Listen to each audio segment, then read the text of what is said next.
Sleepaway Camp is still one of the most underrated horror films from the 1980s. Sure, it has a fan base, but I still think it doesn't get enough credit. After watching this several times since purchasing the Scream Factory release, I just fell more in love with it. The first time I saw it was renting it on VHS from a hometown video back in the day. That's how I found out about a lot of horror films that I still love to this very day. So let's dig into this with all its twists and turns included.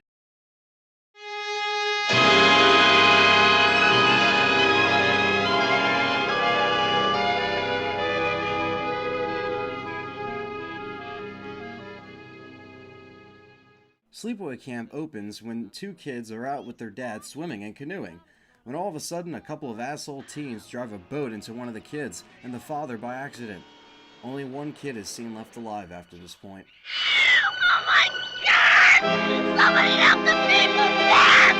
We're gonna die or die! Get us out of the boat, please! Oh my God, we need a boat! Oh my God! Somebody help them! Please! Help them! They're gonna die! Please! We're gonna die or die! Please! Hurry! Help them! Please help them! Oh my God, we need help! I'm sorry, but if you're with a boat in the middle of a lake, shouldn't you be able to drive the goddamn thing in the first place instead of just keep going straight? No fucking sense. Stupid. We then flash forward 8 years later, and Angela and her cousin are about to be sent out to sleepaway camp for the summer. I'm sorry, but the aunt is fucking awesome. I mean, she's good creepy. You can be good creepy. I packed you and your cousin some goodies for the ride up to camp. Wasn't that nice of me? Any chips? Why, of course. I believe there's a whole bag. Why, I'm almost sure of it. Angela, isn't there anything special my little girl would care for? We gotta go, Mom. It's getting late. Why, of course you do, dear. We wouldn't want them to leave without us, now would we? There was just something so off-putting about her acting. But according to the audio commentary, she just did it on purpose to kind of give it that weird vibe. Once they are at the camp, we see the people in charge of the camp yelling at kids as they run by. Do you really think that they're going to be hearing anything you're saying? I mean, look at this. Back on your butt. Get those buses back to the garage. Come on. Back on your butt. Look at that. Your head. Give it to your counselors. Come on, let's move. Chop chop. After dinner, there'll be an old Fucking nuts. I mean, whatever. I just think it's funny how they're trying to talk to each individual kid as they run by. But, you know, that's what makes it great. Then we see the head cook, who is a sick pedophile looking at young kids running off the bus. God damn, this movie has some balls. I mean, do you think that could even happen in today's films? No. That shit would be banned. But that's the thing. I kind of like that this movie does this. It makes you hate this person a lot. That's what horror movies tend to do. You always have the jock or the dickhead, somebody who deserves to die. This man is one of them, and don't worry, he gets his. Angela, being distant and very shy, obviously due to her past, and also being brought up by this somewhat crazy bitch of an aunt, she doesn't eat for a while, and big bodybuilder guy wants to see if the pedophile cook can show her some food that she would like. Of course, he tries to make a move and gets interrupted by Ricky. Ricky is one badass motherfucker in this film, by the way. Hey, what are you doing? Keep your mouth shut, you mean? You didn't see nothing. Got it, nothing. Yeah, sure. Whatever you want. Now get the hell out.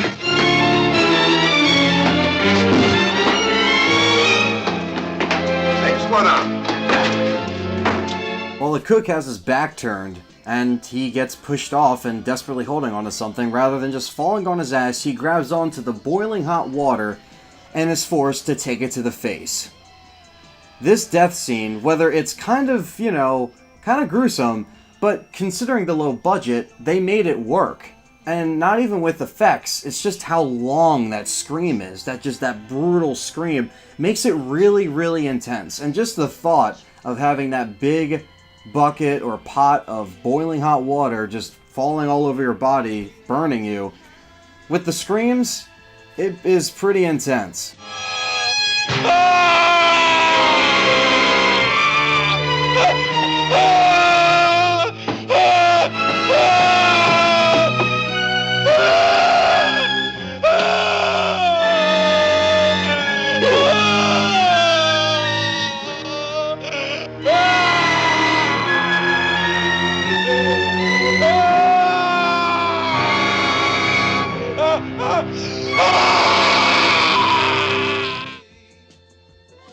And as funny and ridiculous as it sounds, the owner doesn't want this death to get out, or he will lose business and will look bad, so they play it off as an accident. There's always that one asshole in the bunch, isn't there? The cool part about the deaths in this film, whether it's the drowning or the bees in the bathroom stall, are really effective. With a budget of only $350,000, it still makes sense that they couldn't show the deaths happening, but you see the aftermaths of what happened. And they all look fucking awesome. I want to say something real quick. A lot of people complain about the baseball scene going on too long, or the teens having pointless arguments. But that's the thing. They are teens, which is what I love. They didn't cast young adults to get killed, they casted kids. That right there is something that has always stood out to me when watching this film. Seeing them just be teens and argue about sports or relationships is kind of what hits home, because these are things we all deal with in social situations. Rather than just having these adults die and have sex, you actually see the teens connect and bond and make them kind of relate to the viewer. That is a huge thing that I've grown to love watching these actors do their thing. They are pretty good for their age too. Felicia Rose and John Tiersten actually liked each other while filming the movie, which I kind of think brings some chemistry with the roles. Kind of makes it more natural when Ricky's defending her, for his life. I think it's kind of cool, because they were just teenagers, and that kind of showed on the set, according to the commentary. Eat shit and die, Ricky! Eat shit and live, Bill. Yeah, Bill, he's a little wet. Come on. Angela starts to open up when she finds out about Paul. They start talking and kind of brings her out of her shell. But there's one thing that happens that kind of spoils that. Judy, the bitch in the camp that has fucked with Ricky in the past, loves all the attention. So obviously, when the attention's not on her, she gets pissed. So once she sees Paul, who she probably thinks is cute, talk to Angela, who is the outcast and people think she's fucking weird, that's gonna start some conflict. And conflict it does start. Once they try to fool around and she kind of gets uncomfortable, that's when Judy steps in and tries to kind of make him go against what she says, and they find them kissing in the woods. Yeah, not so smart. Oh yeah, remember the bitch counselor Meg? Yeah, she's a bitch. She gets fucked in the shower with a knife when trying to go on a date with the old man owner. Yeah, it's kind of weird. But what the hell is she humming anyway?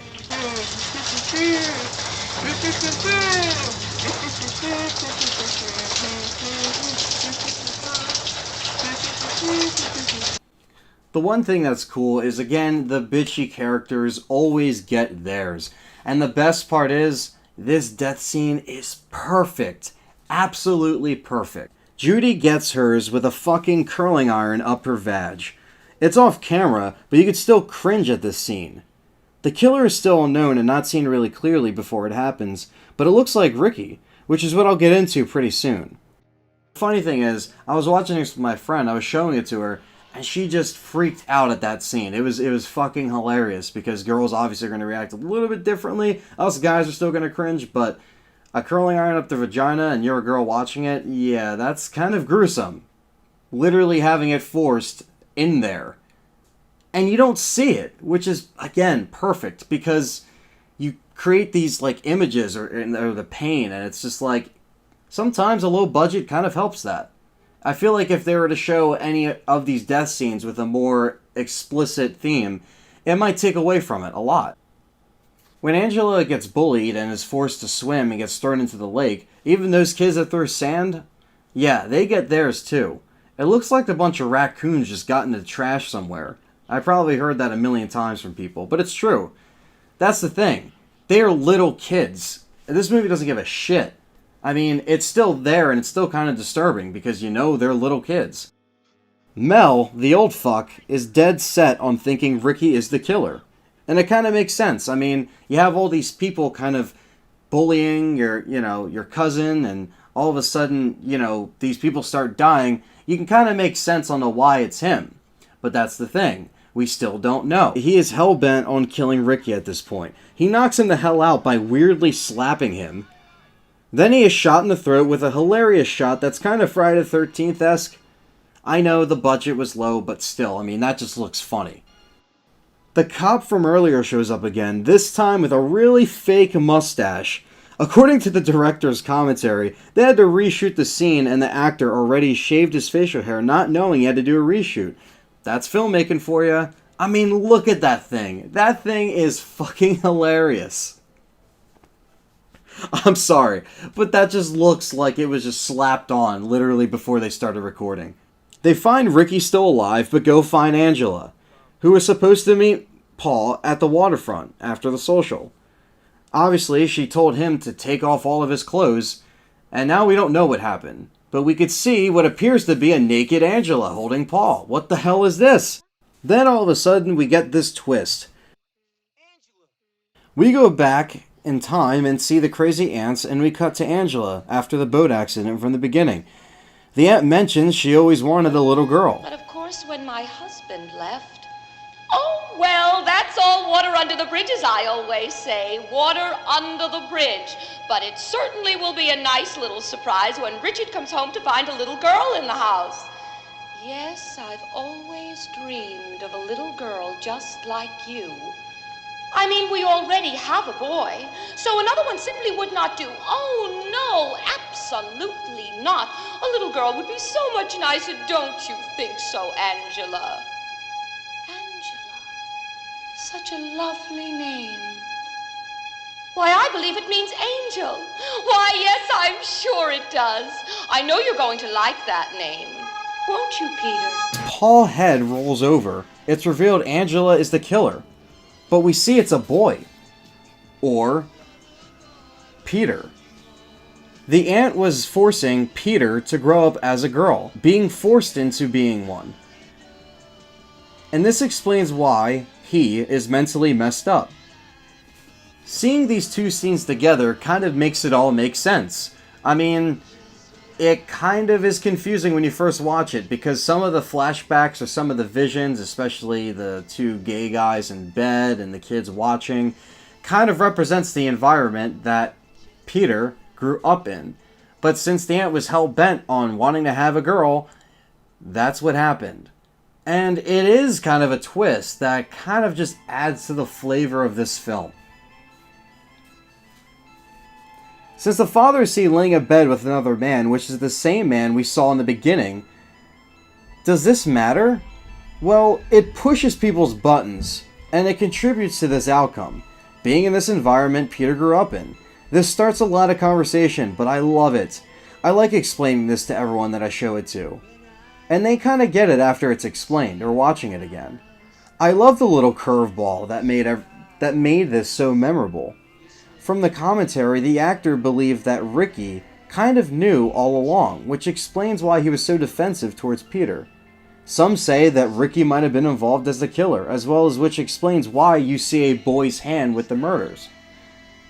They said that they kind of shot it like that on purpose, which kind of makes sense because they kind of wanted to throw people off. Because when you first see it, you kind of think it's Ricky. I mean, if somebody was picking on your family member and you see a boy's hands and there's only one boy with that skin tone, he has kind of more tanner skin, you're going to think it's him. Who did all the killings? Is it Ricky or is it Angela? It's still kind of a mystery on who killed everybody. Personally, I think it was both of them. Because you can even kind of see Ricky right before Judy's death, but he has like a wig on. So it just makes you wonder if like the filmmakers are really trying to warp this shit out of your mind when watching this, because you don't know what's going on. I mean, you swear it's Ricky, but it's not, and on top of that, it's not who you thought it was, and the character becomes a boy, or is a boy. Doesn't become one, but is one. And that's crazy. These little things made this film so special. Between the kills, the awesome characters that you can relate to, it just adds a certain flavor that some horror films back in the 80s didn't do, and that's why this one can't be called a copycat of some sort. I mean, it came out in 83. 83. You kind of relate to the film here. That's the best thing about it. You always kind of want to find that little something that makes it stand out from the rest, and there's plenty here to work with. And I really enjoyed it, and that's why I showed it to all my friends. That's why I wanted to make this my first review. I just thought it was so different. I didn't want to review something that everybody has seen a million reviews of. I know reviews of this do exist, but I thought it was proper for me to sit down and review it step by step. It was the first time I've done so. Let me know what you guys think. Let me know if you guys want to see more. So anyway, that was Sleepaway Camp. Go check it out if you haven't yet, because watching it to the fullest is amazing. So I'll see you guys next time.